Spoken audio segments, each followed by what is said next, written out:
Let's talk about Ethiopia. For a long time, it was seen as one of Africa's big success stories. With a booming economy and a charismatic leader who won the Nobel Peace Prize. But right now, things are looking really bad. The conflict between the government and Tigray rebels is escalating. A civil war fueled by ethnic divisions has been going on for a year. The front lines keep shifting, and there's even been talk that the fighting could reach the capital, Addis Ababa. There are reports of massacres, sexual violence, and accusations that food is being used as a weapon of war by all sides. There is something like 20 million Ethiopians who are in need of some form of aid at the moment. So who's fighting who? And what are they fighting about?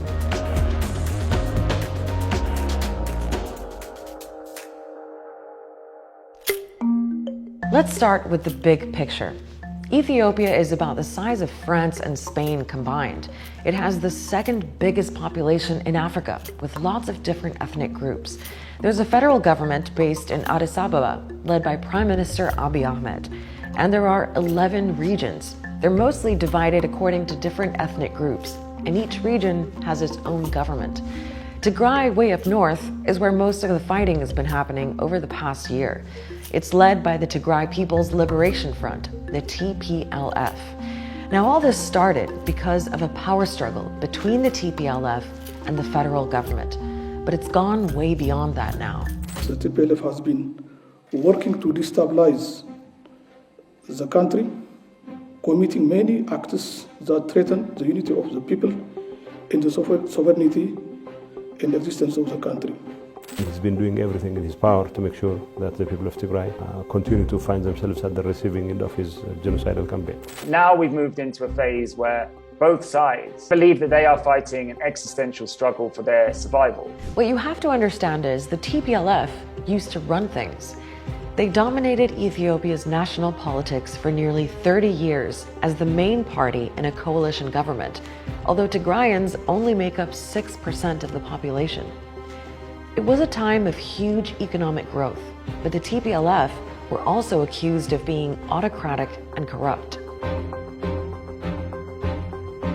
In 2018, huge protests brought them down and swept Abiy Ahmed into power.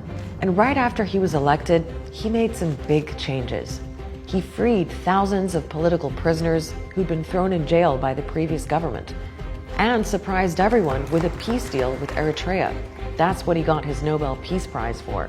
He also tried to centralize the government more. He created a new national party that brought together the main ethnic political groups.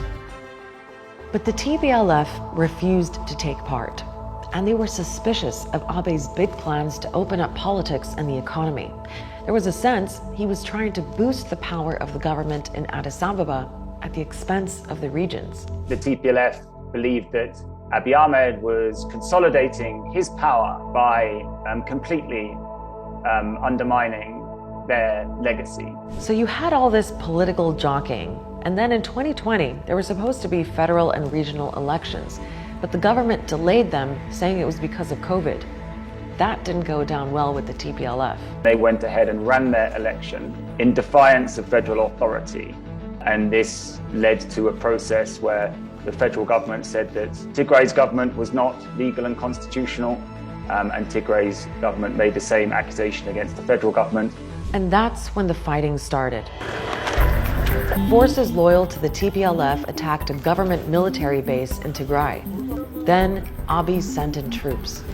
At first, government forces had the upper hand. They quickly took control of Tigray's capital, Mekelle, and Abiy declared victory. But it wasn't over. The TPLF forces kept fighting back. And you also had Eritrean troops joining in. They came over the border in the north to fight on the federal government's side. But by the end of June, and despite Eritrean involvement, there was a complete reversal.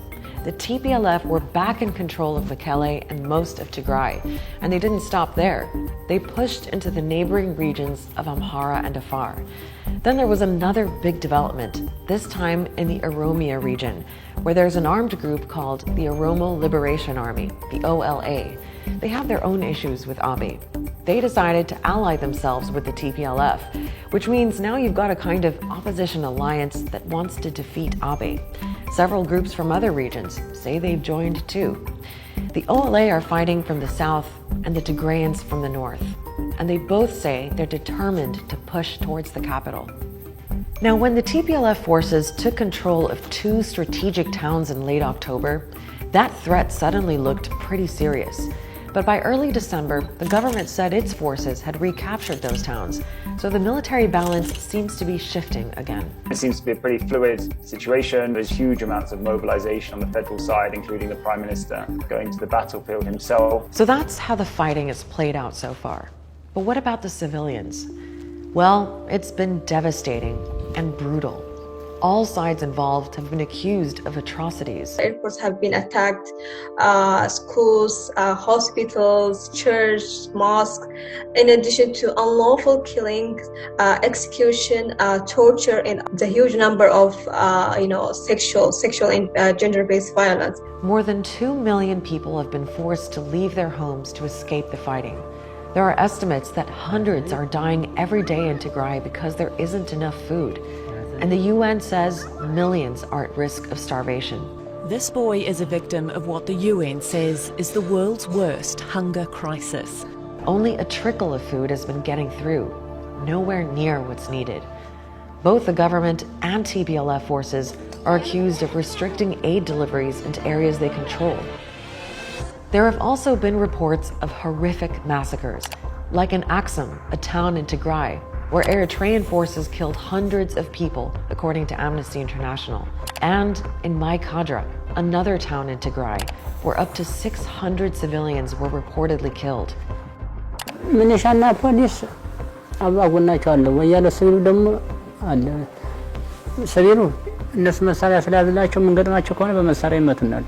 Witnesses later said that forces linked to the TPLF were responsible. There is a threat of incredibly serious consequences from this Ethiopian civil war in the form of famine, potentially, genocide, potentially, state collapse, potentially. To end the fighting, what Ethiopia really needs is some kind of negotiated settlement. But right now, there's no sign that anyone is willing to come to the table, let alone make any concessions. If you found that useful, we have loads more explainers on the Start Here playlist on Al Jazeera's YouTube channel. Check it out.